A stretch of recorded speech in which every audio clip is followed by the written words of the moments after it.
Sir આણંદમાં જે એક એન્કાઉન્ટર થયું આવ્યું તેને તમે કઈ રીતે જોવો છો?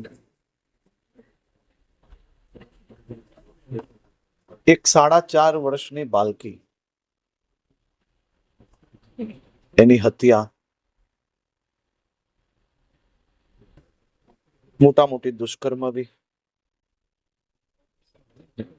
અને જેનો ભૂતકાળ બી આ જ પ્રકારના ગુનાઓ જોડે જોડાયેલો હોય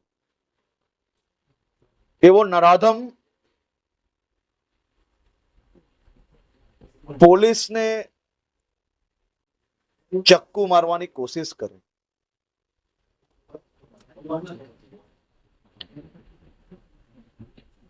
ચક્કુ મારવાની કોશિશ કરવી, અનેક ગુનાઓ કરેલા છે અને એવા નરાધમ સામે જ્યારે પોલીસે સ્વબચાવમાં ફાયરિંગ કરવું પડે,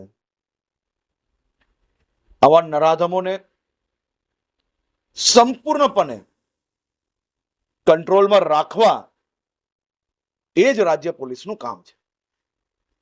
સર, જે પ્રકારે ગુજરાત એટીએસે આતંકવાદીઓને આખું નેટવર્કનો બહુ મોટો પર્દાફાશ કર્યો છે,